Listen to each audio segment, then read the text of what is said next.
Hello, I'm Dylan. And I'm Kiyan. And this is Trust Your Doctor, that podcast with the oldest trick in the book. Because this week we watched The Time Monster. Which was written by Robert Sloman, one of the two guys who had previously written The Daemons. Right, and it was directed by Paul Bernard, who directed Day of the Daleks, if you will recall. And aired in May and June of 1972. And is the last serial of Season 9. Yes. So we have made it through another season of The Third Doctor. I calculated, I think, that we passed The Third Doctor's halfway point like 2 weeks ago, I think. Huh. Well, he has 5 seasons. Yeah, but I think episodes-wise, it was like during either the Mutants or the Sea Devils. That's interesting.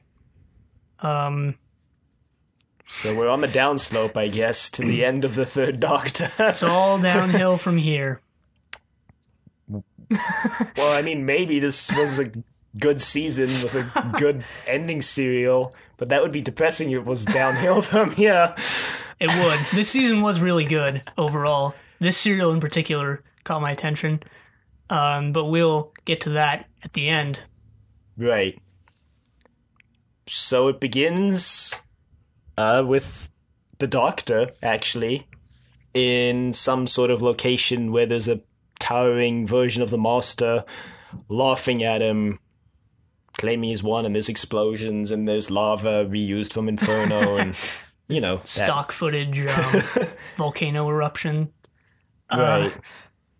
It was clearly reused from Inferno. I jotted that down in my notes before I even looked it up and found out that, it was reused from Inferno.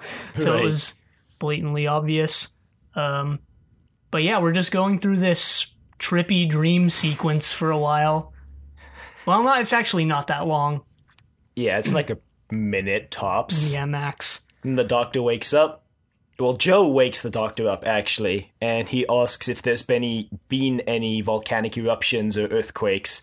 And Joe's all, "Are you kidding, Doctor? I was just telling you last night about all the volcanic eruptions and earthquakes in the location nearby." So, good job, Doctor. One thing that I should probably just mention now, right off the bat, about this serial was the writing was, I don't know, it was more witty than previous serials. Yeah, this is one of the first serials in a while that actually made me laugh when I was watching it. And not just fake, haha, it's television funny laugh, like... No, like it's actually legitimately funny laugh. Right, like something that happened next where the Doctor is trying to explain some concept to Joe. I don't exactly remember what it was. I'm not sure either. I think it was something that came into play later, but Joe responds by saying, "I know I'm exceedingly dim, but would you mind explaining?" And I was like, "Yeah, Joe, you are. If these couple of seasons have proven anything, yeah." She proves her worth in this serial. She proves her worth a lot of times this season. Frequently, but she also negates that quite often. Wow, way to be blunt about it. It's true. So anyway, it cuts to Professor Thaskalos. Who's the Master? It's just Greek for the Master. Right, they did the same thing in the Daemons. Surprise, surprise, written by the same guy. There's a lot of parallels with the Daemons, which I guess we'll just bring up every time one happens in this serial. Right, do you remember what the Master called himself in the Daemons? I don't. It was Latin. It was Latin for Master, but I don't remember Latin. I don't know Latin. It's a dead language. Right. Well, anyway, he's working with someone named Dr. Ruth Ingram. Most people just call her Dr. Ingram or Ruth. And her brother, Stu, who we don't find out is her brother for a few episodes. Right. And the Master tells them he's about to leave to go confer with some dude who we find out more about later. But he asks Ruth and Stu to continue doing what they're doing there and he's pretty condescending about it. So then Ruth says she dislikes his infernal superiority complex or something like that. And his dictatorial manner or infernal courtesy of his. Right, infernal. Because they reused the stock footage from Inferno. I really don't think that was intentional at all.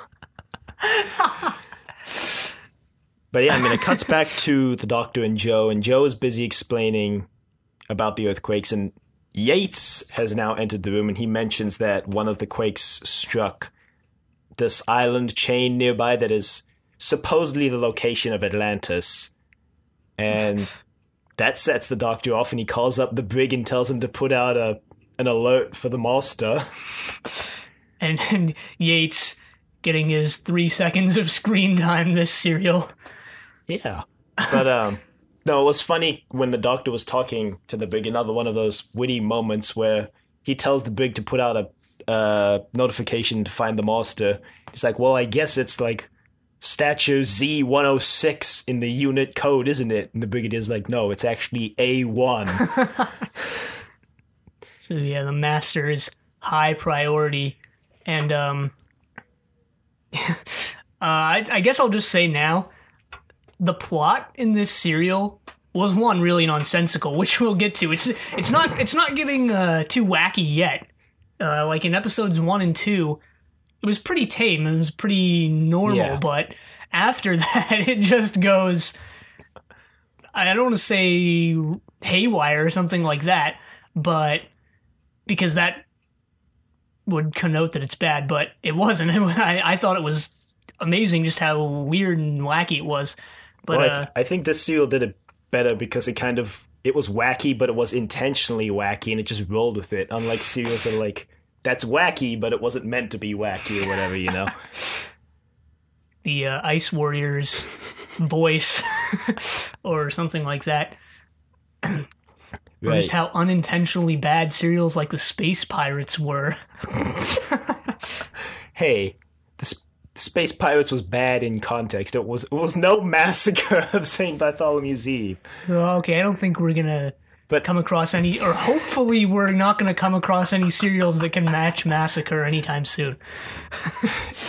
We'll see. But anyway, the Brigadier has previously told the Doctor that he wants him to go with the brig to this demonstration of something at the Newton Institute named Tomtit. Worst name, worst acronym they could have created. It stands for what? Something through interstitial time. Time.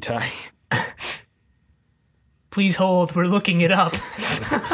Well, we can keep explaining while it's loading. Right, here we go. Transmission of matter through interstitial time. Tomtit.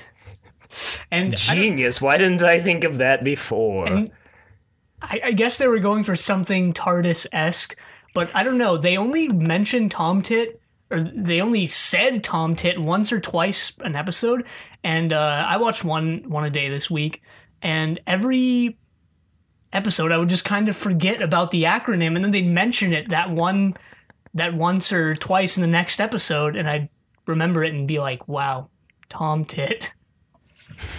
I never even grasped what it was, to be honest. I guess it was pushing matter through the spaces between now and now, to quote Benton. The Benton goes instead of the Doctor. It was essentially just a plot device thing to describe why the crystal is everywhere at once or something like that. I don't know. A completely wacky plot device. Tomtit is where it definitely starts to go off the handle. Off the hinge, off the handle, yeah. So, meanwhile, at the Newton Institute, the Master hypnotizes the leader of the Institute, who's named Dr. Percival. Dr. Charles Percival. Right, he was the guy the Master went to see earlier. Right. And back in the lab, Ruth and Stu are kind of, dubious about if Tomtit is going to work. So they decide to run a test without the Master knowing. Of course, things go terribly wrong, and the monster does Inevitably. know, because it slows down time around the lab. Yeah, they run experiments multiple times throughout the serial, and they basically just do whatever is needed in the context of the plot at the given time, Pretty much. which can turn people off. I understand why a lot of people say they don't like this serial because, well, it's really wacky and they do a poor job of, well, they don't even try to explain anything. They're kind of just like, well, hey, it's plot device number 326, roll with it. But I don't know, I enjoyed it Yeah. due to things we'll get into later. But yeah, they run the test and time goes insane. Yeah, because there's a clock on the building that the lab is in, and the clock starts running slower, and that's how the monster knows the test is being run. And he bolts out down to the lab and yells at Ruth and Stu for running the test. And then he learns that Unit is coming to observe the Tom Tit demonstration later, and then the monster kind of goes into oh shoot mode and basically asks Ruth to cover for him in the test, cover for him in the in the test, Demonstration. but also in the luncheon that they're having before the demonstration. Oh, right. And he also sees out the window that the Brig and Benton have arrived. Yeah. So he rushes out for a bit, or he leaves, and Benton, the Brig, and all the rest of the unit guys show up Right. to watch the demonstration, and they have these radiation suit, hazmat suit type things, Yeah. which I don't know, possibly reused from Sondergaard's suit. I didn't go back and Maybe? check. Maybe. They looked kind of the same, just silver gray radiation suits. I don't think they were as reflective as Sondergaard's, though. Yeah. So maybe they were from the same batch, and they just chose the most reflective one for Sondergaard. Sequined it up or something. Meanwhile, the Doctor, in his attempts to locate the monster, has built this device, this strangely phallic device, Yeah. that searches for things that act upon time. I guess he doesn't really explain it, but he tests it by turning on his TARDIS, and it detects it, and the Doctor reveals that he's built the device using Venusian miles. I was like, why? Why? Right, so they have to, the Doctor and Joe head off in the direction that it points in. There was this little quip between the Doctor and Joe while he was showing her the device. He asks her, he mentions the device's name, and he asks her if she knows what it is, and he gets all stern when she doesn't, and when she doesn't know what it does. And I was like, what, is she supposed to know what it is just offhand based on its name? Like, what do you expect, Doctor? So, this, I guess this is just one of the few times that I'm actually in Joe's defense. A few times. But anyway, they set off in Bessie, and Bessie decides to break all laws of physics. And Like most things in this serial. yeah, I guess Bessie's outfitted with Time Lord technology. But anyway, he sets off in Bessie at high speeds, and he gets to the Institute. Well, he's going in the direction of the Institute, but he doesn't realize it until they get closer, and it points them in the direction of the Institute, and then the Doctor's like, oh no, Tom Tit. It must be, Destroys all sense of pressure from the scenes the minute they mention Tom Tit. There was that one time that was pretty funny where they're talking about the device, and Benton, I think, is just like, oh yeah, Tom Tit, like really casual. And I was like, oh my goodness. In his unique acting style. I don't know what Benton's actor's name is, now that I mention it. It's John Levine, isn't it? Oh, I don't know. I probably looked that up at one point, but I couldn't remember it. Shit, Benton was John Levine. Don't worry, I'll look it up. This is why the wiki exists for actors' names. I don't know Yates either. Now that I think about Yeah, it. Benton is John Levine. Huh. So there you go. You don't need to worry about Yates because he showed up for 5 minutes in the serial. So yes, they head towards the Institute, And as they're getting there, the master has come into the demonstration in a full radiation suit so that the Brig and Benton can't recognize him. And Ruth is like, why are you in a full radiation suit, Professor, what's his name? Thascalos. And he's like, oh, don't worry, it's just for protection. Yeah, he mentions like, oh, I might need to jump in to help or assist Stu if he messes up. They're not really too confident in Stu. Even his own sister doesn't really believe in his abilities. Well, anyway, they activate the device and there's too much power, and, Ruth tells the master, and then the cliffhanger is the master just throwing aside all, illusions of being a professor and yelling out, "Come, Kronos, come!" Once again summoning some being that is far too powerful for the master to control. Like the daemons. Yeah, guess he really didn't learn his lesson. I mean, what? He's failed to do this twice now with the daemons, Azal, I guess. Yeah. And he also tried to utilize the sea devils. That didn't quite work. And the autons and the... It's true. The axons. Yeah, actually. Wow. Wow, he has a really poor track record. Now that I think about it, why does he keep trying? He needs to get back at the Doctor. It's his life's mission. He comes pretty close to succeeding this serial, which we'll get to in a couple minutes here. And honestly, it's not entirely due to his own doing. He basically just fell into a convenient situation, to be honest. Kind of. He did predict a lot of the things the Doctor was going to do in that situation. We'll get there. Yeah. So episode 2 begins with the Doctor and Joe arriving, and Joe just freezing.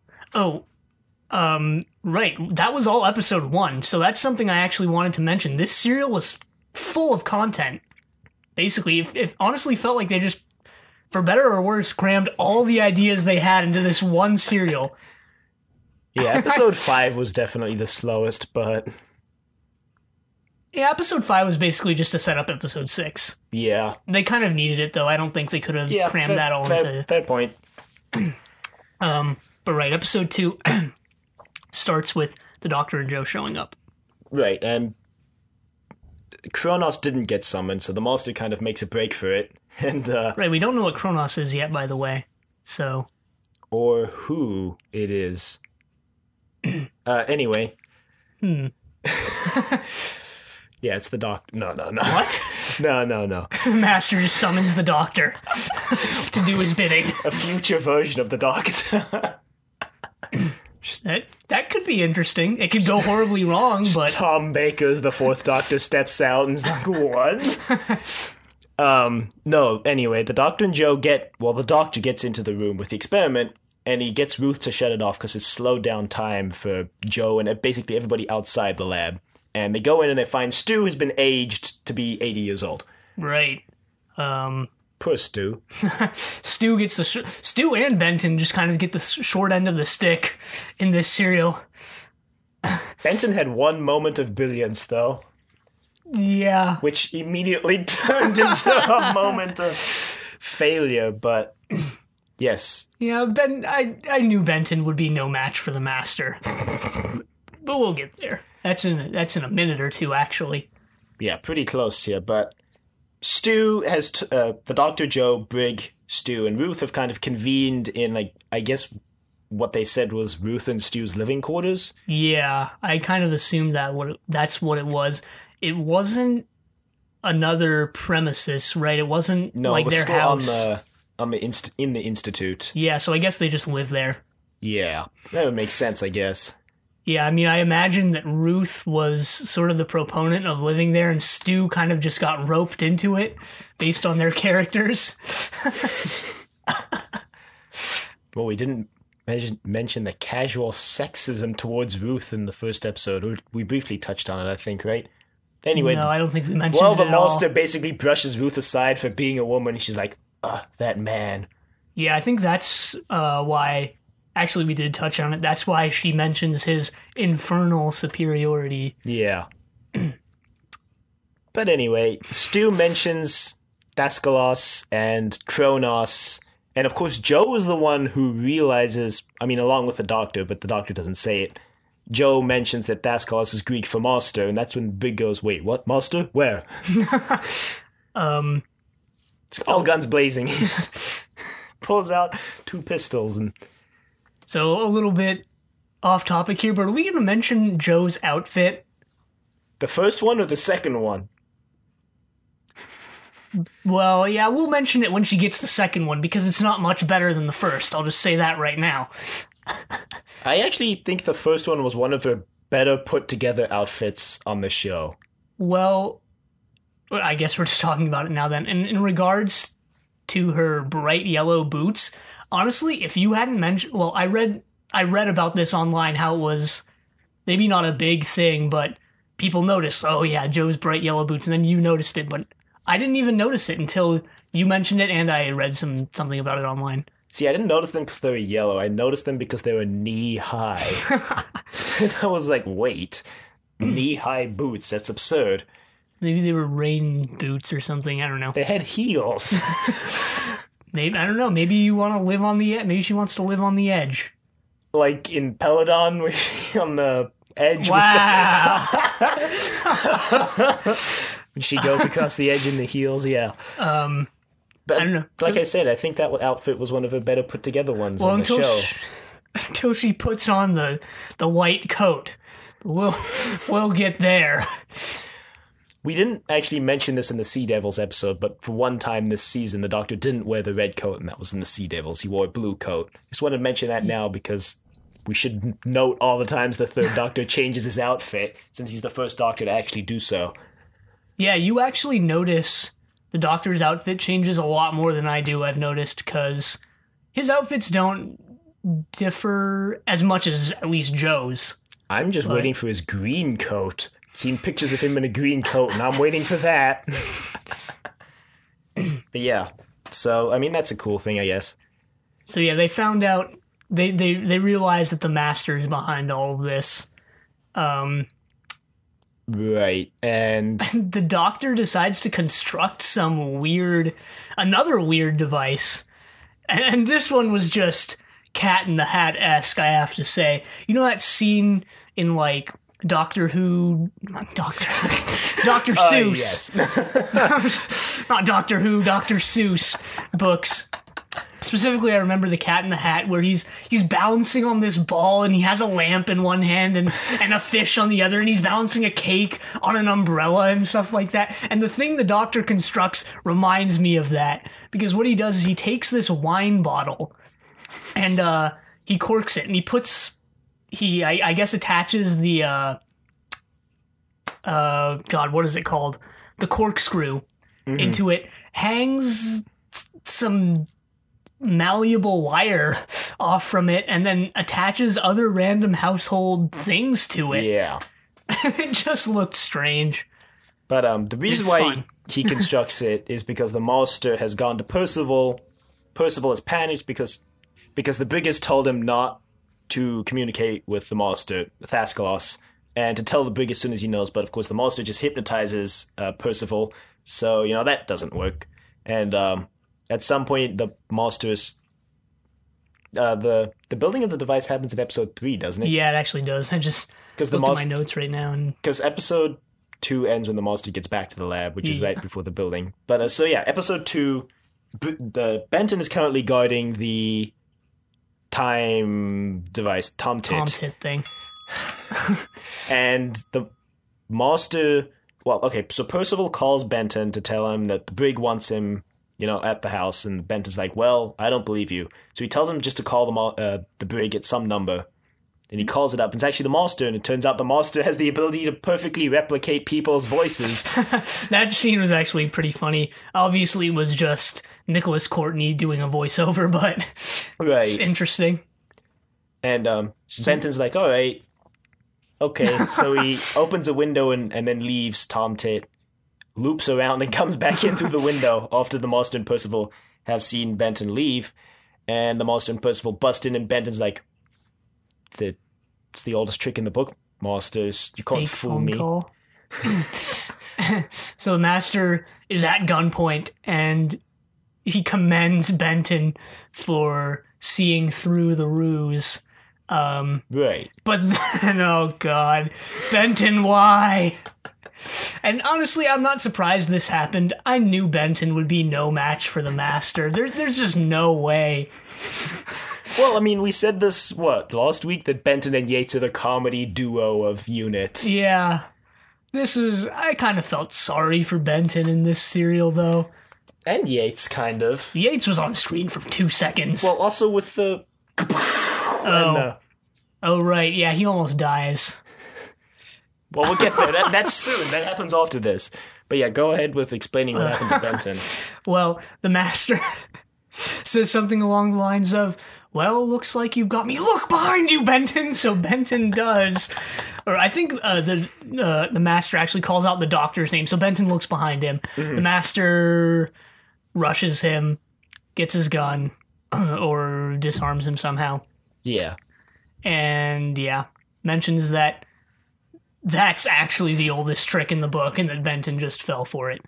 And again, the Master tries to summon Kronos. The same thing he did at the end of episode 1. More or less. Yeah, this time except he summons an Atlantean priest named Crassus. Right. Yep, we're going back to Atlantis. This serial contains the third account of the sinking of Atlantis that we've had on this show so far. And unsurprisingly, the Daemons also contained another account. Right, so, another parallel with the Daemons. So maybe, I'm just guessing here, this isn't based on anything other than intuition, I guess you could say. But maybe this was maybe this was the serial that Sloman, quote-unquote, always wanted to write, and the Daemons was the more, controlled by the production team version of what he wanted to write. That's Possibly. What it seemed like to me. Yeah. But did we mention the crystal yet? Has that even come into play yet? I think it comes into play soon because the Master puts Kronos in the crystal now. Right, because he does succeed in summoning Kronos into episode 3. Right. And Kronos just looks really weird. It's white bird angel thing. Yeah, it's humanoid in stature, I guess you could say.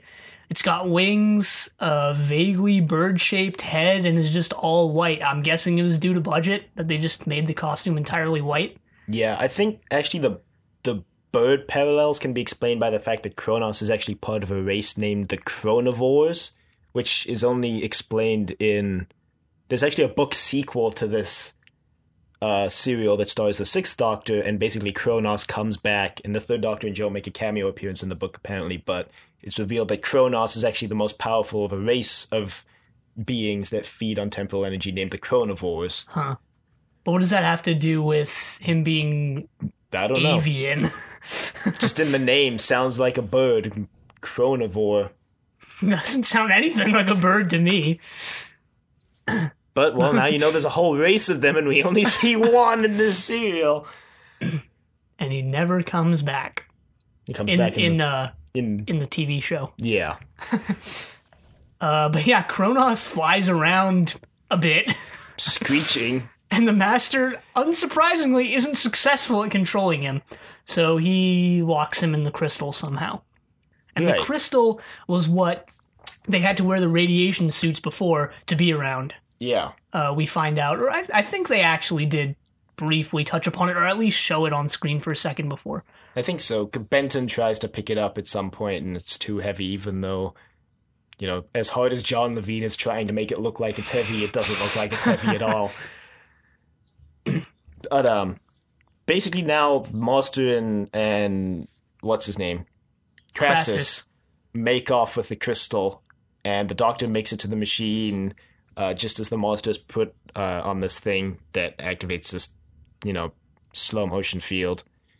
Right, Unit is outside, and they're all slow-mo-ified. So the Doctor runs into the slow-mo field and pulls them back. I guess the Doctor's not affected by the field? Well, yeah, I guess he wasn't affected by any of the temporal stuff, because he wasn't affected before when he and Joe first arrived. Which is either, I guess, can be chalked up to the fact that he's a Time Lord, or the fact that he travels through time a lot, so maybe he, garnered a natural immunity from traveling through time. Yeah, I don't know. Again, there's a lot of unexplained stuff in this serial, which is why I understand why a lot of people don't like it. Anyway, they make it back to the living quarters, and this is where they build that weird device Kiyan mentioned earlier, which the Doctor names a time flow analog, and he mentions that he used to build it on his home planet when he was a kid. You know, people would build them to mess with each other's time travel experiments. Which is interesting, because we get a little bit more backstory from the Doctor's home world and later in this serial. Yeah. It's not actually related to this in any way, but other than the fact that it's a story from the Doctor's past, but there you have it. Right. So, after he builds that, the Doctor has told the Brig he needs his TARDIS at the Institute to combat the Master, basically. So he's got some guys on it, you know, making their way with the TARDIS, which includes Yates and some troops, and the Master, who still has control of Tom Tit. See, you don't exactly remember it until you mention it, right? Or you don't remember how ridiculous it sounds until you say it out loud.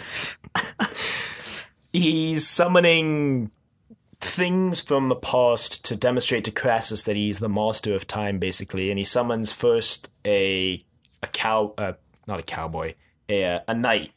And the knight, a lancer. Yeah, runs at the unit convoy, and they all get run off the road. And then he summons a bunch of, I guess they're called roundheads. Right. I don't know what these were.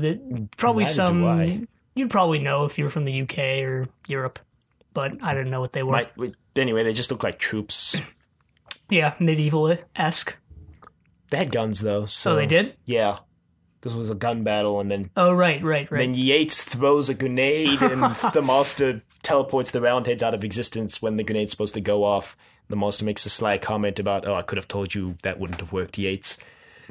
And then he summons a German bomb, which is attacking them as the Brigadier and Joe head off to intercept the convoy. And the Doctor. Yeah, and the Doctor. And there's that funny moment of dialogue again where they're getting in their cars and the Doctor and Joe hop in Bessie. They're like, oh, you want to come with us, Brig? And he's like, no, I need to get there quickly, Doctor. So he gets in a Jeep. He's driving. The Doctor activates the hyperdrive on Bessie and overtakes the Jeep. And Brig just looks and he's like, what? I don't know. One thing about this serial is that it did get pretty serious at times, but for the most part, it was pretty lighthearted. How do I want to phrase this? I wasn't actually going to mention this until later, but I suppose now is the best time. It was lighthearted in the sense that something like Back to the Future is. And I kind of wanted to make this, not analog, but this comparison. I recently watched The Interview. Which, you know what it is, right? I know what it is, though, yeah. The movie where the two reporter TV guys try to kill Kim Jong-un. They go to North Korea and try to kill Kim Jong-un. That's a good example of, a modern comedy movie. It's really tongue-in-cheek. Mm-hmm. It's really also over the top. There's a giant shootout. There's tons of explosions at the end. And there's a tank battle. And, it's sort of just like nonstop comedy, over the topness throughout the entire movie. But then this serial felt sort of like, they're not directly comparable because, they're just not even the same thing, but... Right. Like 80s comedy movies, like Back to the Future, kind of. What's an 80s comedy movie? I want to say Wayne's World, but I think that was actually like 1990, so I guess it doesn't count. But things like that, which were, they were pretty tongue-in-cheek at times and just really wacky all around. But there were scenes in like Back to the Future that it's completely serious, and it kind of just makes it better because it's an interesting narrative. Right. I don't want to say narrative because that the word narrative to me implies something serious and intellectual, but it's an interesting story that's just really wacky and over the top, and that's what this was to me. Yeah, but I mean, at the same time, it does, do things that good serials do. Like there is character development for both the Doctor and Joe, and kind of the Brig, and the Master. Interestingly enough, and it still has those serious scenes that kind of hit you, but then they like transition into some lighthearted thing. But it's not like a jarring transition where you're like, wait, what? Yeah, go on. It's just kind of like there's a gradual shift from serious to lighthearted throughout the serial. Well, it's just really more wittily written, if that's even a word. I think it is. A lot more so than the Daemons. I didn't notice this level of wittiness coming from the Daemons at all. Right. But anyway, episode 3 ends right as the master drops the bomb, basically. And you see an explosion off in a forest, not a forest, but I guess just a wooded area, right, a little ways away. And that's also the start of episode 4, and I think they re-recorded all this footage. They might have. I'm not entirely certain. I didn't go back and check, even though it would have taken less than 1 minute to do so. I didn't do it, but I think the shape of the cloud, the explosion created, the cloud. It wasn't really a mushroom cloud in the sense that you might think of when you hear the word mushroom cloud. An atomic bomb on Yates. Well, it is impressive what they do in a minute, but the shape of the cloud looked different. I think the dialogue wasn't different, but I just thought it was re-recorded because I don't know, it just seemed different to me. Again, it was a day later, so maybe I'm just insane. Well, anyway, they make it to the forest, and Yates, luckily, is unharmed. And, well, actually, as far as we know, no one on screen is mentioned as dying in the blast, but presumably somebody did, so we're going to put a letter on the death count anyway. But there's no one on screen confirmed to have died in the blast. Yeah, so this is weird. You clearly see a charred patch of earth. There's a crater where the bomb exploded, and there's unit soldiers lying on the ground, all looking all charred and whatnot, and they just get up and walk away for the most part, and so does Yates. Like, what? Are they just indestructible? What? Yates is protected by plot armor. Have you ever heard that phrase before? Yes, I have. And honestly, at the end of episode 3, I was like, did they just kill Yates? This was a good cliffhanger for once. Yeah. Actually, this serial had a lot of good cliffhangers that weren't just like, oh, the Doctor's in peril again. How is he going to get out of it? Like, we had the first one where the Master's summoning Kronos, and then we have this second one where the Master's summoning Kronos. No. Yeah, and then there was this one with the bomb dropping on Yates. Yeah, and it's not this whole, oh no, is Yates going to die thing, I don't think is comparable to, oh no, is the Doctor going to die? Because I could feasibly see them killing off Benton or Yates. Yeah. Maybe in a more serious serial it would work better. And maybe in a serial where they're more characterized and have more to do with the plot. They could actually do that to, and that would get a reaction out of me.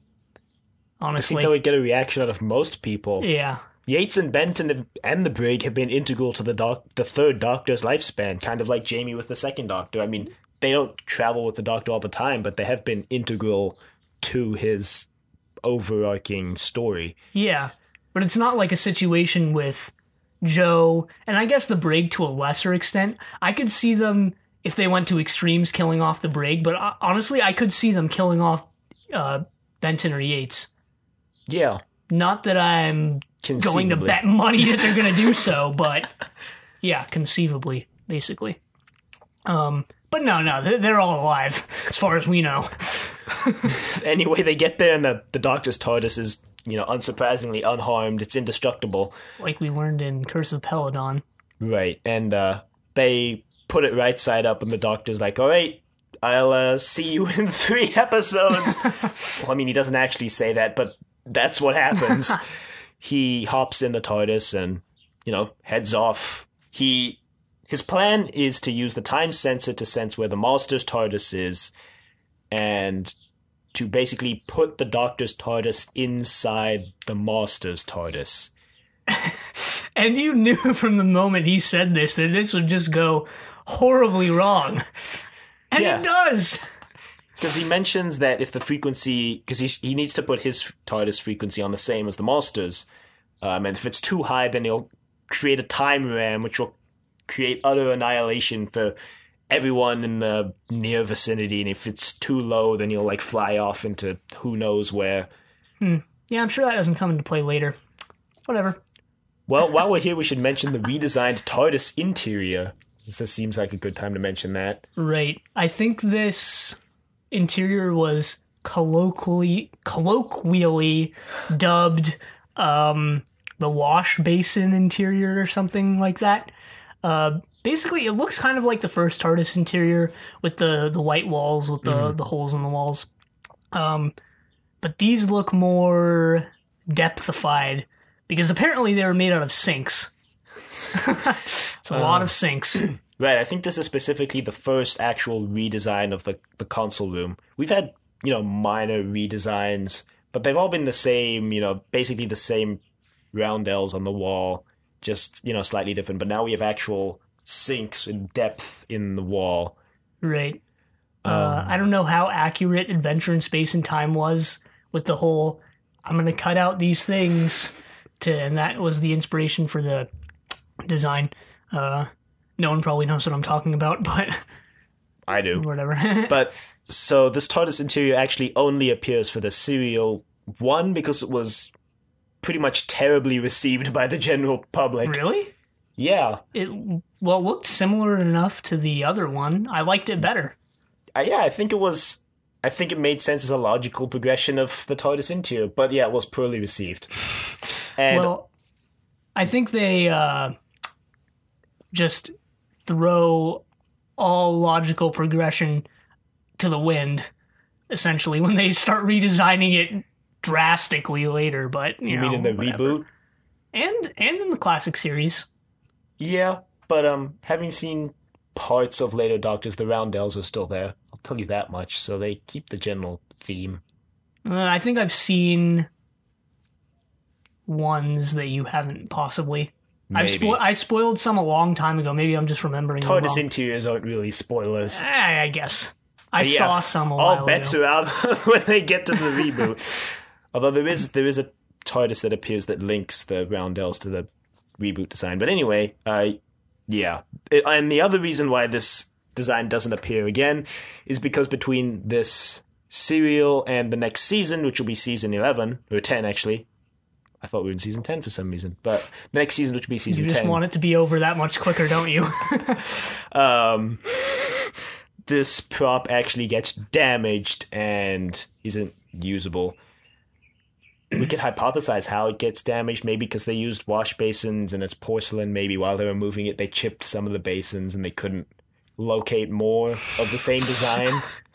Right, they couldn't get any more white sinks. Well, I mean, they'd have to be the same design or it would be blatantly obvious, out of place. Yeah, I think the poorly received thing was definitely had a lot to do with it. And the fact that it breaks, they'd probably just went, well, I guess we're just making a new one. Why even bother with this when it was poorly received? I think the next redesign actually looks similar to the original, but I don't know. I guess we'll find out next week. Well, this looked similar to the original, too. Yeah, but I think back to not the wash basins, but the, other type of roundels. The 2D-esque one. Yeah. More. Or at least that kind of shape with the interlocking space between them and not the curved edges. Yeah. And anyway, I guess one other note is that they actually differentiated the Master's TARDIS from the Doctor's TARDIS interior. Did they? The time rotor in the middle of the console was different in the Master's and the Doctor's. I did not notice that at all. Huh. Well, the Doctor's was the same as it has been since they redesigned the actual console back in, I think, Inferno or the Silurians.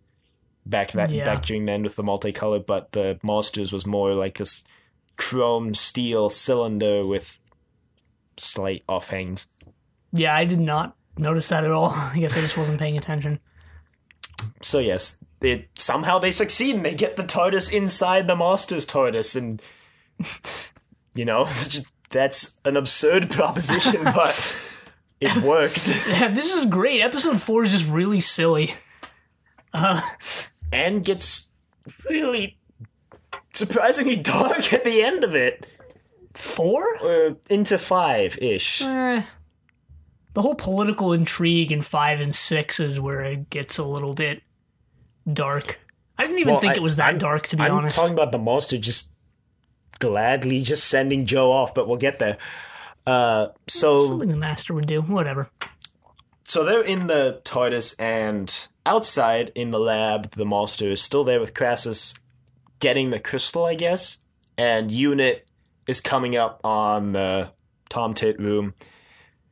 And every time they're going to basically not assault, but try and capture the monster from that room. Little do they know the monster's TARDIS is in that room. Right, disguised as a file cabinet. Oh, we didn't mention the whole thing with the crystal and how it actually exists outside of time / in Atlantis or whatever. That. Yeah, actually, the crystal doesn't exist physically in the present. It's just some sort of interstitial representation of the actual original crystal that was used 3,500 years ago in Atlantis to summon Kronos. Well, to trap Kronos. They used it to trap Kronos. Yeah, they used it to trap Kronos. And they were going to use it again to resummon him, but... So the monster... that thing. The monster puts up another time field, slowing down all of Unit, grabs the crystal, grabs Crassus, jumps into his TARDIS, and goes to Atlantis. But not before noticing that the Doctor's TARDIS is inside his TARDIS while he's traveling. Right, so their TARDISes are inside each other. Right, because if you leave the Doctor's TARDIS, you end up in the Master's TARDIS, and then if you leave the Master's TARDIS, it puts you back inside the Doctor's TARDIS. Very weird. Thankfully, they don't go too much into the pseudoscience behind this, though. Honestly, I liked the fake science in this serial just because of how over the top and weird it was. Right, yeah. I kind of wish... you mentioned, I think last week, maybe it was Curse of Peladon or it was sometime during this serial. I think it was last week. And I want to say Curse of Peladon for some reason, but you mentioned something was Scooby-Doo-esque.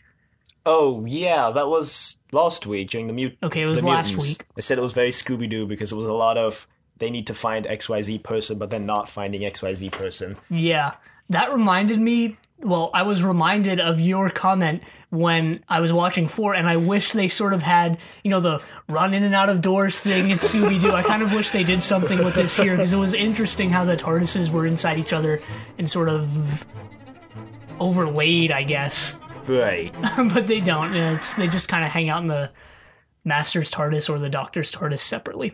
Yeah, and when the monster gets in, the Doctor reveals now that if he goes out, basically the monster will have full control over what happens to the Doctor because he'll be in the monster's TARDIS. But on the same token, the monster is forgetting that because the Doctor's TARDIS also contains the monster's TARDIS within it, the Doctor can also do things to the monster, I think, but not as much because the Doctor specifically put his TARDIS inside the monster's and not the other way around. I don't know. Very confusing. It's really weird.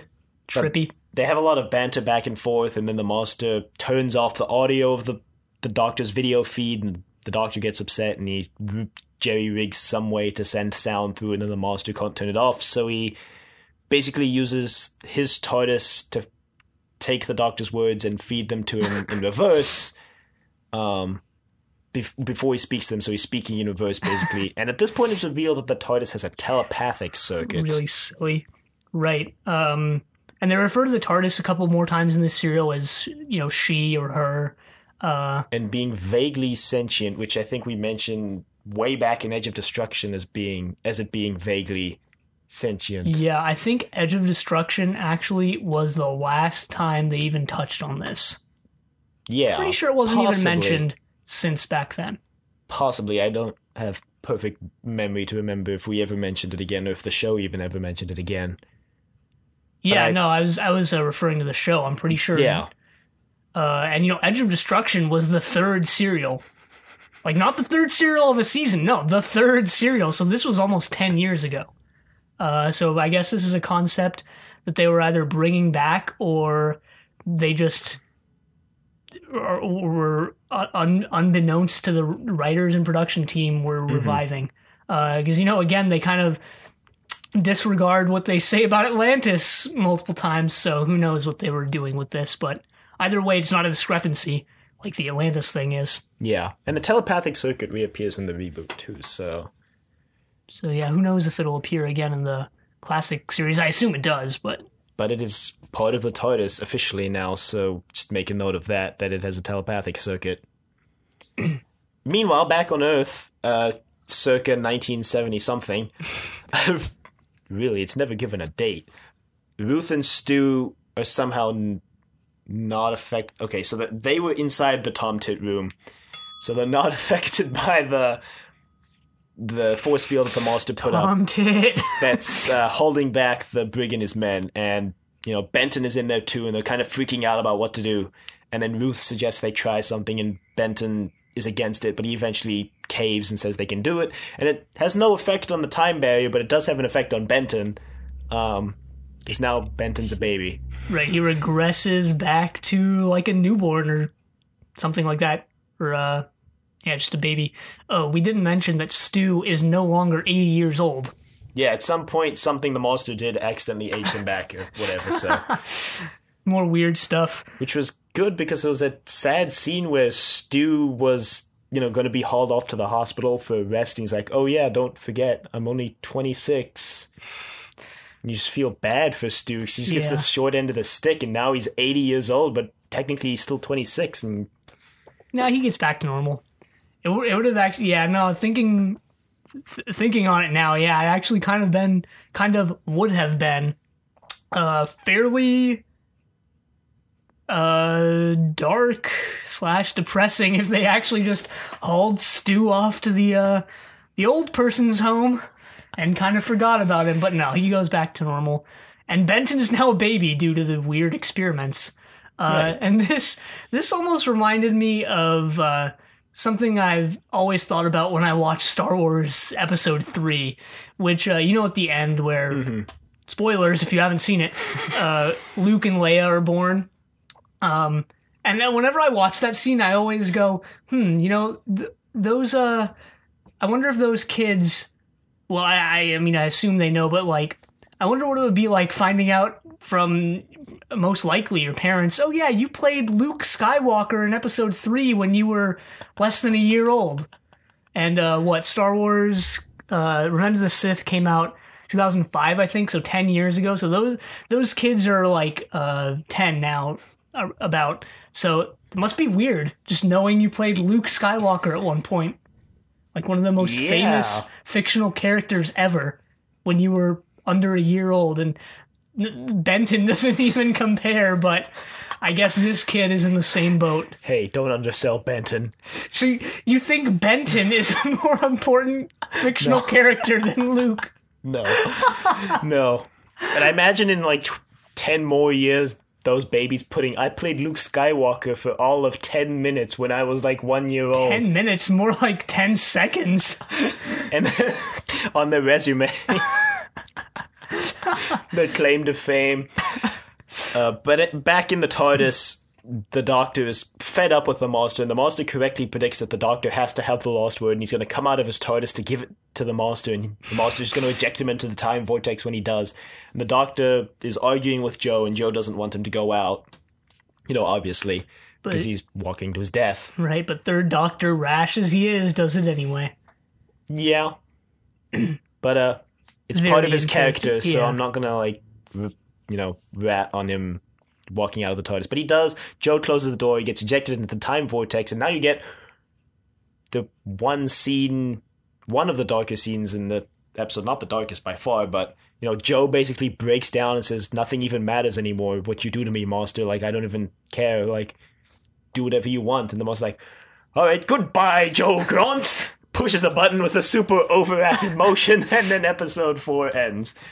Right, that brings up a point that I wanted to mention, is that I thought Delgado, at least in episodes 4 through the end, started way overacting the Master, which I actually thought was fitting of this serial, just because of how over ridiculous everything was. Yeah. Did you notice that? Yeah, one of that scene where he ejects Joe and the TARDIS out into the time vortex is actually one of my favorite Master scenes so far, just because of how overacted and how silly it kind of is. I like the one at the end too. The one at the very end, and the one where he's with Joe at the end too. There's another one where he's with Joe. But we'll get there. Yeah, but Delgado, did we mention the whole accent thing? No.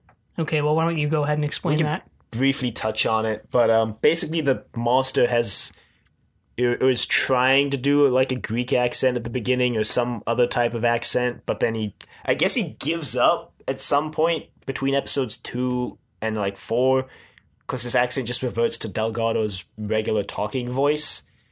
I mean, it's not super noticeable that his accent changed until it's back in its original form for a little while, and then you're like, wait a minute, didn't he like at least attempt to have a different accent at the beginning? But I mean, it doesn't detract from the serial. Is that what you mentioned when you were explaining it to me before? Yeah, because I actually did notice that, and I thought he was just affecting a Greek accent because he was pretending to be Professor Thascalos.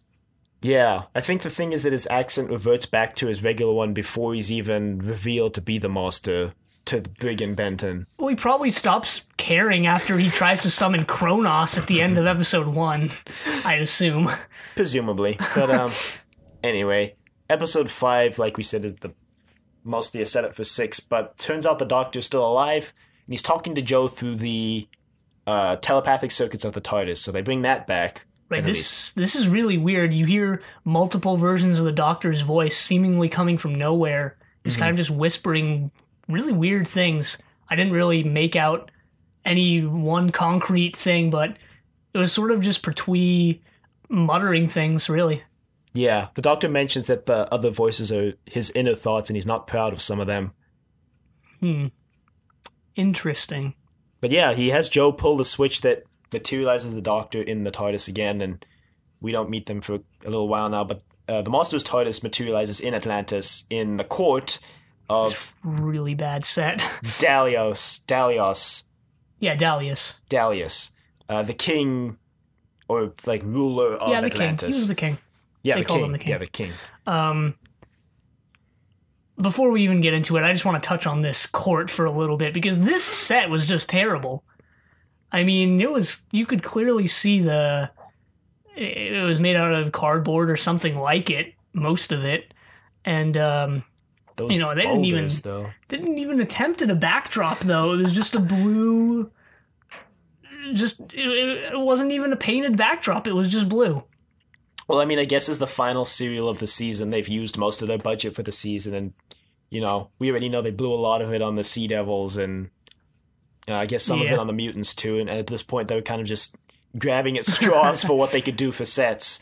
At least it only had to be there for 2 episodes. I mean, we know the show is basically funded on peanuts and whatever the actors can bring from home. They're not paying them, they're feeding them. No. Well, I mean, I actually found this out a couple weeks ago, that William Hartnell, as the first Doctor's costume, or at least the first version of his costume, was just things he owned.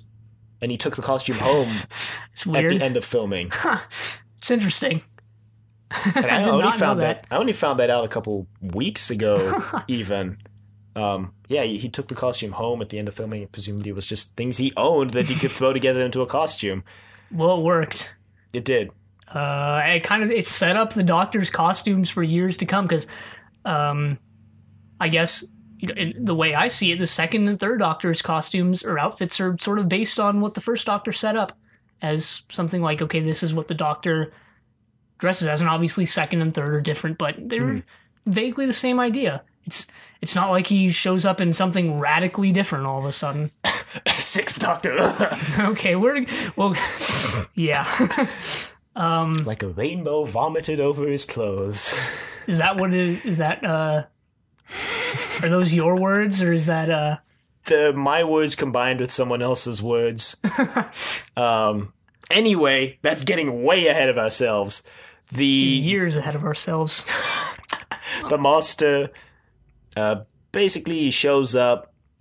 Everyone's like, whoa, he's materialized out of nowhere. And then Crassus comes out and is like, yeah, the Master controls Kronos. And everyone's like, whoa, wait, what? And the Master goes into private conference with Dalius, and then the Doctor and Joe materialize.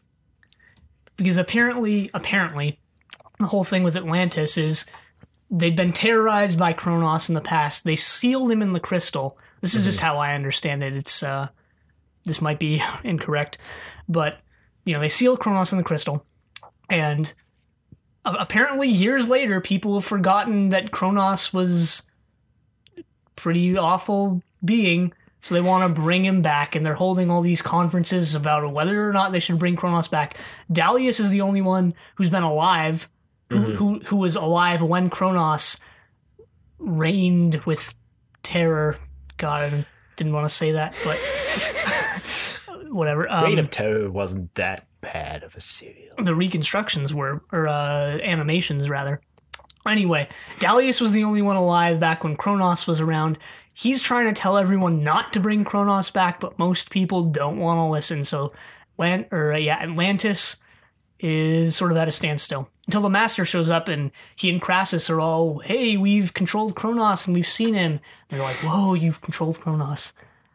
Yeah, and meanwhile, Galea, the queen, sort of wants the Master to depose Dalius as king.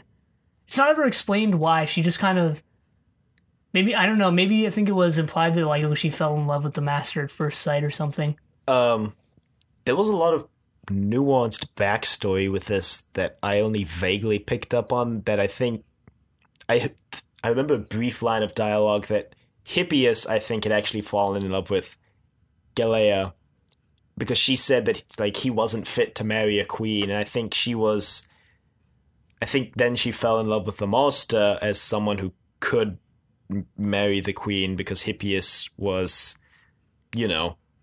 not fit to marry a queen, apparently. Well, yeah, we haven't mentioned Hippias yet. Now we have, but we haven't explained him. I guess he's just some court official.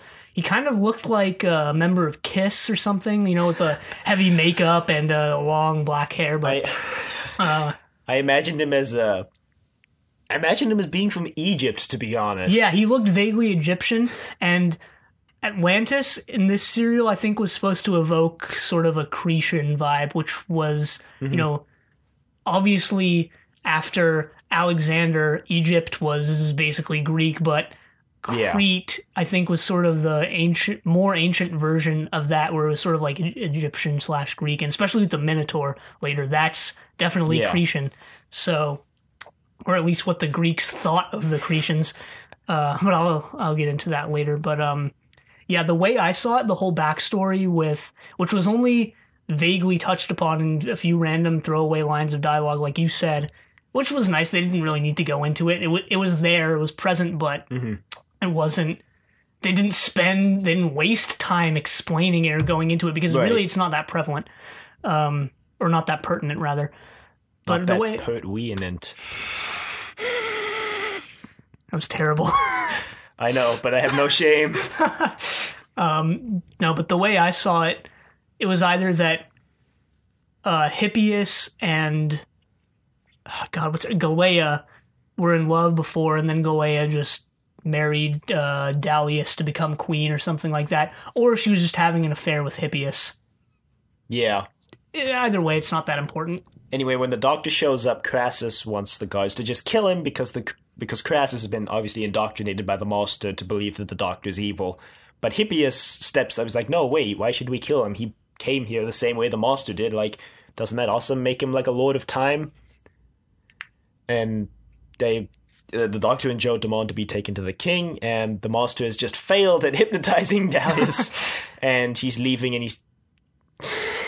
This line of dialogue is he's walking past, and he's all surprised, and the third Doctor goes, "Now, where have I seen that face before?" And the Master's like, and he doesn't know what to say, and Joe's all like, "I think the words you're looking for are curses! Foiled again!" And I was like, haha, that's pretty funny, actually. Before we continue, there were two things in episode 5 I wanted to mention. More costume and set stuff. One, the set here had, again, this was just terrible, had modern doors, wooden doors with metal handles and, locks and just modern mechanisms. In ancient Greece, That was pretty bad. And here's where we get Joe's coat and Joe's change of costume, which we can mention now. Right. Because after Joe and the Doctor got to Atlantis, Joe put on some sort of feathered coat that made it look like she was wearing a chicken costume. But it did. You can't deny. That barely lost an episode because they go talk to Dalius, and Dalius sends Joe away to Galea, and she has Joe change clothes, and the Doctor and Dalius talk for a bit. He leaves. There's this whole thing with Gallia and Hippias, and the Master convincing Gallius to marry him and to depose Dalius and to send Hippias to retrieve the crystal from its storage place. We actually saw, they actually cut away to Atlantis before the Doctor and the Master even got there, and we saw Dalius leading Hippias into the underground caverns where the crystal is being held. Right. But Dalius, after talking with the Doctor, is more on the Doctor's side than the Master's. Yeah, and so Joe and this girl named Lacus, who I think in other lines of dialogue is implied to actually be in love with Hippias. Yeah. It's a very weird, not weird, but very intricate political / court intrigue here that I like. I don't know, I liked it. This almost reminded me of Keys of Marinus, where it was something completely different, just in the middle of a serial, which we don't get as often as I would like. And, well, maybe not. Maybe that's not the right way to describe it, but it didn't feel stale like some other serials would have, and like we always mention, 4 episodes is usually more ideal than 6. So, well, I mean, when you're gonna pull off a 6-episode serial, I think the best way to do it is to do something where you change locations halfway through, which is why Keys of Marinus was pretty good, because they changed location basically every episode, and every episode was almost a self-contained storyline. And like this, the final 2 episodes of Keys of Marinus got into that whole political intrigue. So, there's no way that the two could possibly be connected in terms of production team, because they were just so far apart, but it just reminded me of that. Right. But so Joe and Lacus go to tell the Doctor and Dalius about the Master's plan, but Joe gets trapped because she gets she goes off to Hippias, so she gets trapped in the cave with the Minotaur. Yeah. Spoiler, there's a Minotaur down there. Well, not spoiler, it shows episode up. 5 ends, and then episode 6 starts, and then the Minotaur shows up. Which I actually learned an interesting bit of trivia last night. I don't know if you noticed while you were watching the credits, but the guy who played the Minotaur was the same guy who played Darth Vader. David Prowse. In what episode? In 4, 5, and 6. The guy who had the suit on. Not the guy who voiced Darth Vader. The guy who actually played him. And that's interesting. And actually, I found out...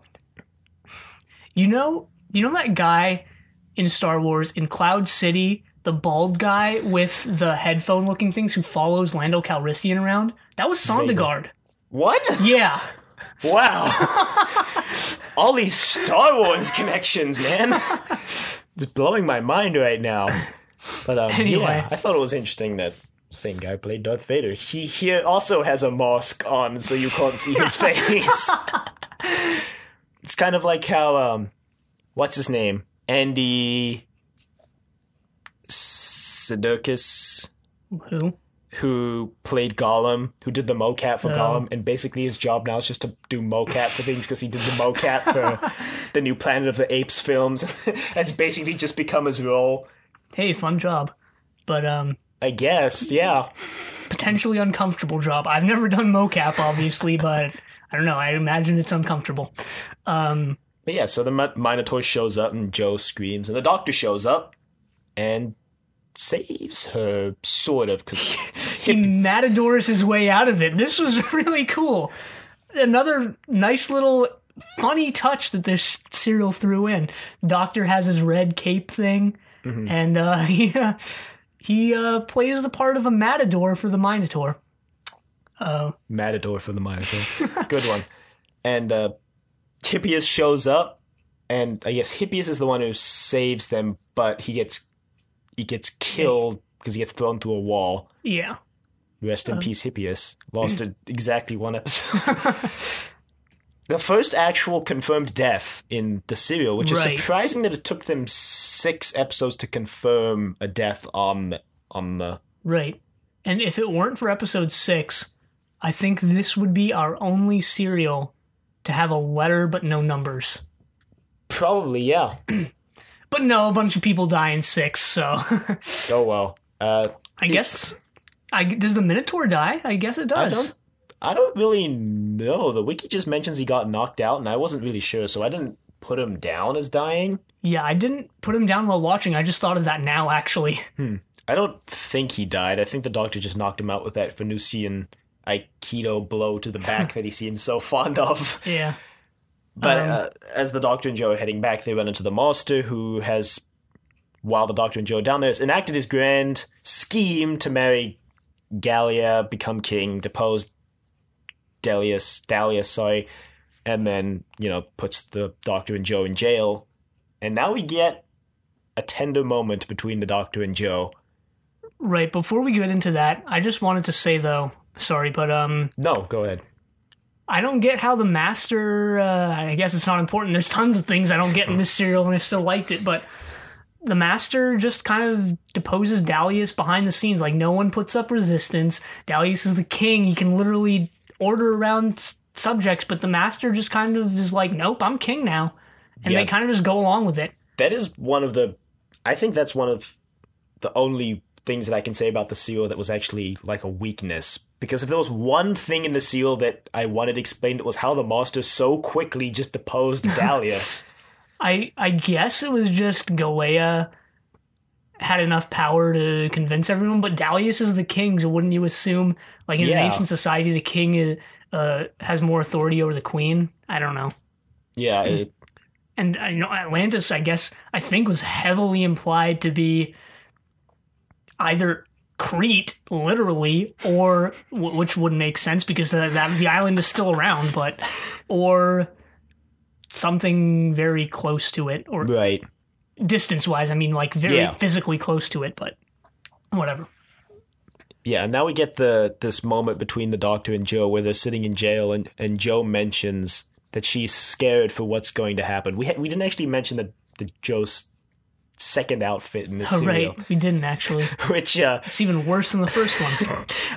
I don't even know how to explain it, but it's a pretty low-cut dress, and her hairstyle, I think that type of hairstyle is called like the beehive. No, the beehive is where it's, don't ask me how I know this, it's where it's all piled up on your head. Oh yeah, because she had those braids down the side? It looked, for lack of a better term, hippie-ish. Oh, I thought you were going to go for horrendous, or... Well, that too. But there you have it. Even the brig knows it looks horrendous, but we'll get there. So yeah, she mentions that she's scared for what's going to happen, and then the Doctor tells her the story about... the darkest day of his life, apparently. Yeah, and it's mentioned in the discontinuity guide that story is actually mostly taken from a Buddhist text. Huh. Actually, when I was watching this, I thought to myself, maybe the Doctor is just making most of this up to comfort Joe or something. Which would make sense. They are friends, but it's from a Buddhist text, the whole story, basically. Yeah. Which doesn't necessarily mean that he's making it up. Right, there could be elements of truth in the story, but... we'll tell a brief abridged version of the story because we're not going to tell the whole thing now. But basically, there was a hermit. I think he mentions a monk on his planet. And I was like, haha, it must be the meddling monk. Yeah. Well, it starts off with the Doctor saying that he was depressed for some reason. We don't find out why. Yeah.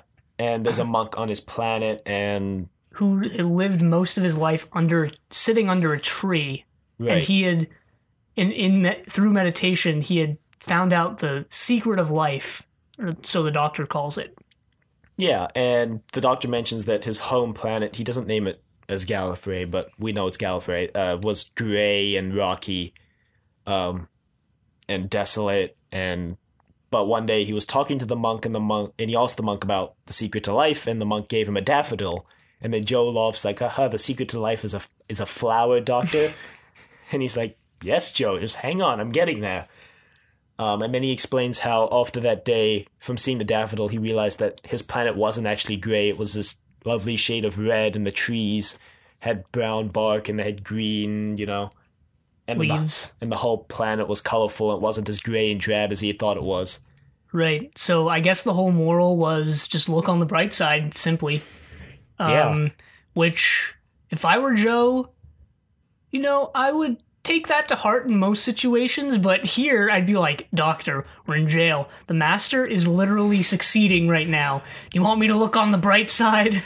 I think that, I think he told the story more to just take her mind off the fact that they were trapped in jail and the monster had basically won, and not as like, hey, there's always a bright side type thing. I'm just trying to see what exactly the text was named.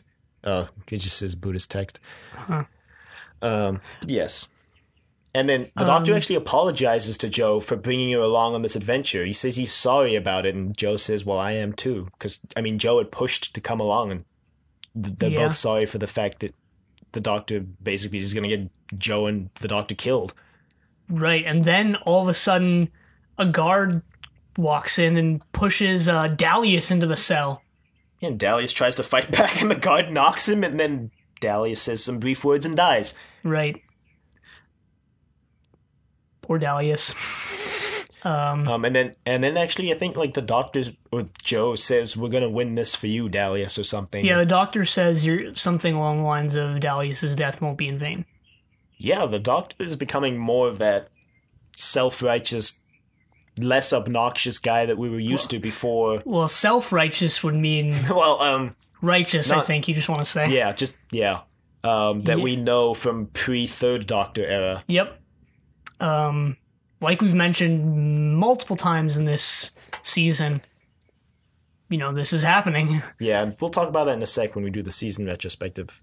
But basically, the Doctor and Joe. The monster is going to summon Kronos in the council. I was trying to remember how they escaped, and the Doctor and Joe escape by telling Gallia that Dalius is dead, and she doesn't believe them because the monster promised that Dalius wouldn't be killed, and the monster avoids the question of whether he's actually dead by saying he was an old man. No one needs him anymore. Well, Not that I agree with the Master, but I'm guessing Dalius just died simply because he was old. I'm not saying he died of old age. He just happened to die of old age right there. No. But the guard pushing him down didn't look too severe or too damaging, but I think he just was probably shocked by all the recent events and just kind of gave out. His life just gave out. I think the blow was a lot more damaging than was implied, because as soon as he hit him, I don't know if you noticed, but there was a red bruise on Dalius's forehead. Yeah, I didn't notice that, huh? I think the blow was a major part of why he died, so part of it was because he was just old and probably couldn't survive a blow of that type, but still, He landed on hay. I don't know, but yeah, whatever, it's not that important. Anyway, the monster tries to summon Kronos. Again! Succeeds, but doesn't control Kronos, and, the Doctor and Joe are able to escape, and they leap over the dead bodies into their TARDIS to chase the monster down, because he's hopped into his TARDIS. Right, and I don't know if you noticed it because it was only a few seconds long, but the scene where most of actually all of the Atlanteans except Galea just fell down dead, and then you just, for a few seconds, you see Galea just kind of standing there. Yeah. She lives, and all the other... That's... Like, what? That's really dark! I paused it there to count how many council members actually died, because we've got to keep track of that death count, especially when, these are the only deaths in the whole serial, so may as well try and be accurate, right? Yeah, again, they're significantly increasing it. They just have a tendency to significantly up the death count in the final episode of a serial. I was going to say double it, but... Double zero, still zero. The monster has actually captured Joe. Joe doesn't go with the Doctor into his TARDIS, because the Doctor actually leaps into his TARDIS to follow Joe. This amazing leap that I just remember for some reason. And now the Doctor is communicating with the monster about how the only way, because the monster can't control Kronos, and Kronos is going to feed on the entire universe and destroy it if, the monster doesn't capture Kronos again. And then the monster's like, yeah, no, just not gonna do it. Master just wants to see everything go to pot. Yeah. Some people like to watch the world burn, and other people like to light the flame. I was trying to think of what I could say instead of that, but whatever. Anyway, the Doctor threatens to time ram the monster's TARDIS, which would destroy both of them, as well as Joe and Kronos, basically saving the universe. Yes, the Doctor is threatening to kill himself and his companion to save the universe. And the Master calls him out on his bluff. He's like, "You're not going to do it, Doctor. So you know what? Go ahead." Yeah, the Master, credit to him for calling the Doctor out on him, and the Master is correct. The Doctor can't bring himself to kill Joe, basically. Right, and just side note here, this is the scene I was talking about before where I really liked Delgado's over-the-top acting. I mean, not just Delgado, the whole Delgado-Pertwee banter in this scene was just fantastic, to be honest. I thought so too, and I actually thought, despite the fact that I typically don't care for Katie Manning's performance, or at least I don't think it's great most of the time, I don't know, I thought it served its purpose here. I thought she did a better job than she usually does here. Yeah, this scene is one of the best scenes of the Third Doctor so far. One of my favorites, at least, by far. But yeah, the Doctor gets all the way up to right before the danger level, and he doesn't. There's a little dial. Yeah, and he can't bring himself to do it, and then Joe's like, "Just do it, Doctor," and he's like, "There's another way, Master. We can do this peacefully." And Joe's like, "I'm sorry, goodbye, Doctor," and she flips the switch, and there's the time ram, and everybody supposedly dies. Right, and this was an interesting point for me because the dial was supposed to measure how close they were to the time ram, right? And then Joe just kind of turns the dial. So I just thought, wait, does turning the dial have the same effect as... Because I thought the dial was just a measuring device. Well, because the TARDISes were operating on the same frequency, and that's why the Doctor could actually control the Monster's TARDIS as well. So I think the dial... I can't believe we're trying to explain this. Sorry, go ahead. I think the dial acts as both a control mechanism, but because the Doctor was increasing the power in his TARDIS and they were on the same frequency, in the Monster's TARDIS it only acted as a display until Joe flipped it. That makes sense. Turned it. Yeah, that makes sense.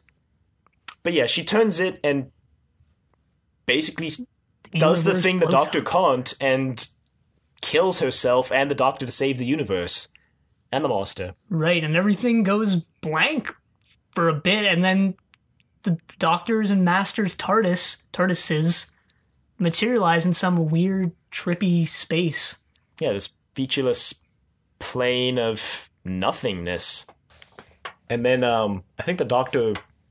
It cuts to the inside of the TARDIS, and the Doctor and Joe Joe wakes the Doctor up and is like, "Oh yeah, I'm feeling pretty good for being dead, I mean, that's where we are, right? We're like in heaven or something." Well, Joe comes out of the Master's TARDIS, actually, and goes into the Doctor's.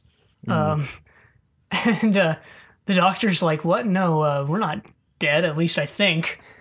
So they go back into the featureless space, and they see this giant face in the background.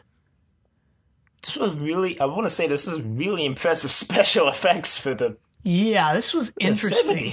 And maybe I'm just deluding myself into thinking this, but didn't we see this face in the Doctor's dream in the beginning? I think we might have. I won't be able to confirm or deny that. I think I'm going to go back, unlike the other times that I could have in this serial and didn't, but I'll go back to that beginning sequence and look, because I think, if I'm not mistaken, we saw this in the Doctor's dream. And this face turns out to be Kronos. It's a human face. It's not a bird weird thing. Yeah, it turns out that bird thing was just some trapped form of Kronos. And Kronos is a female, by the way. It's a female human face. She says that she doesn't like exist in human terms of male and female.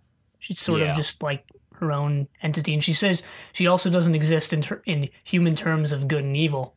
So, what she was doing wasn't necessarily to destroy everything, but nor was it for anyone's good either. It was sort of just its own transcendental action. Not to harken back to... the mutants. Yeah.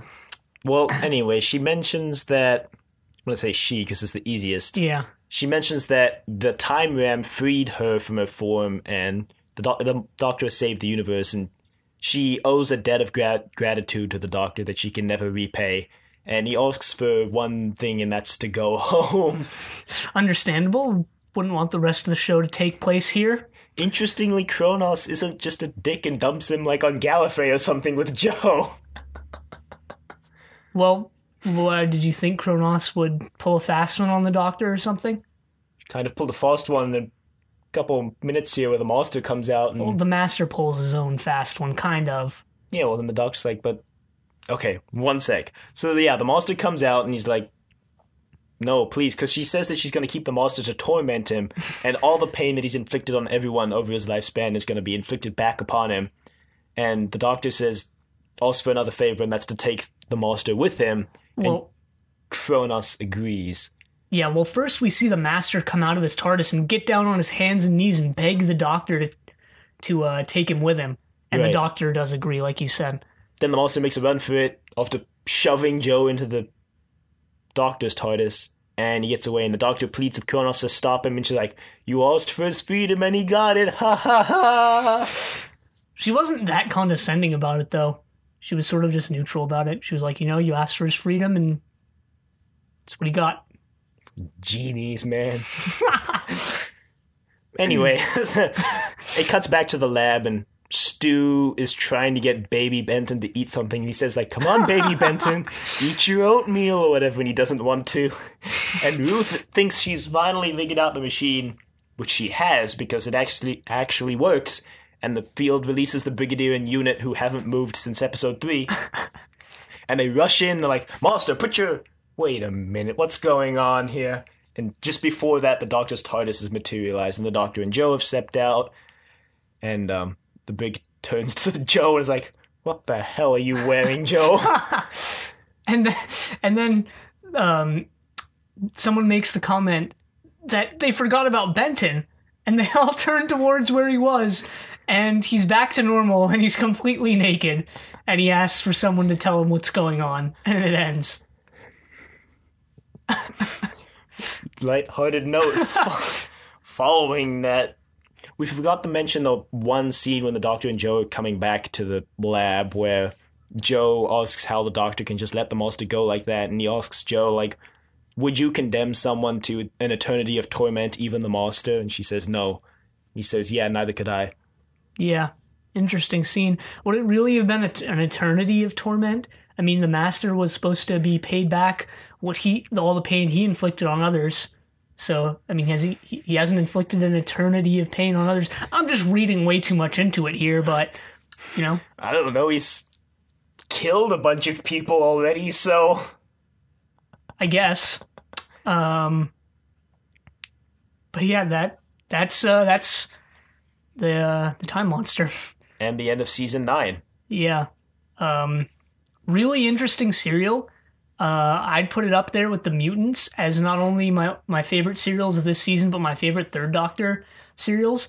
Because this serial just managed to be equal parts, well, it was witty, but it was able to tell a good story and didn't have to rely solely on gags and stupid humor and just ridiculousness in order to be good. It had a strong story behind it, similar to the Daemons.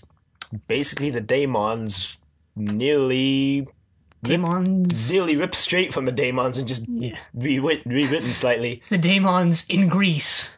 On ice. No. And yeah, I liked the whole Cretan thing they had going on with Atlantis. The whole Minotaur thing. Yeah, I put this up there with my favorite Third Doctor serials, along with Peladon. Sea Devils. I like Sea Devils. And, yeah, up there with those. This whole season is probably, I guess we're just going into the season retrospective. This whole season has been the best season of the Third Doctor so far, by far. Yeah, of course. And it's not the best season so far, but I'm gonna say it's like above some of the like one or two of the seasons we got in First and Second Doctor. Yeah, I'd put it above. I'm not really. I think I've actually mentioned this in previous episodes, but I'm not much one for top 5 lists or anything like that because I just think they're too arbitrary. Like, really, what's the difference between 4 and 5? And it's even more arbitrary when you get into like top 10 lists or even top 50 lists. Where okay, is there really a discernible difference between like 33 and 34? No. But I think just in terms of sheer enjoyment, yeah, this is definitely up there. It's probably more than a lot of the first Doctor's seasons. Well, there were only 3, but yeah, I'd put it above first Doctor seasons. I'd put season 6 is still the best season so far. Season 6 just worked as a whole, and season 5 wasn't that bad. I don't know if the season I'd say is better than season 5, but season 5 did reuse that whole base under siege a lot, and this season was just a lot more enjoyable. So yeah, maybe this is better than season 5-ish. It's kind of close. It's definitely better than season 4. Well, it put a spin on the third Doctor's formula that we'd seen established. In season 8 kind of did so as well, but not to this extent. This was the third Doctor leaving Earth and leaving the 1970s a lot more, to more interesting places. Yeah, they're clearly, I think, leading into breaking his exile sometime soon. Because I think they've noticed now, at least with, Peladon and then following it up like 2 serials later with the mutants, that trapping the Doctor on Earth is, while a good idea at first for kind of revitalizing the show and budget reasons, it's kind of becoming stale at this point and they need to come up with something new. Yep. Which they definitely do because, as we know, the 3 Doctors is next, which is something way different. And I've been looking forward to for a long time. Yep. I'm very excited to see both, Hartnell and Troughton back on screen, but also seeing the interaction between all 3 Doctors. I'm more excited for Troughton to come back, to be honest. I'm just excited to see what Troughton's going to say about, Pertwee's Doctor. I just want to see what they say about each other. But yes, final note on the season. There's a lot of weird seasonal arcs that we don't know if they're intentional, like the whole mentioning the Doctor's home for the second Doctor and then ending with the trial and then the French Revolution first season tie-in. But this season both started and ended with a serial in which time travel was a major component of the story. Yeah, I think that's just might have been intentional, but probably just points to a trend of them wanting to do that more. Yeah. And wanting to separate, also not having 2 time travel heavy serials back to back. Mm-hmm. But yeah, no, that very well could have been intentional. And I don't know if we mentioned this, but do you think it was a good idea to bring the monster back so soon after his previous appearance?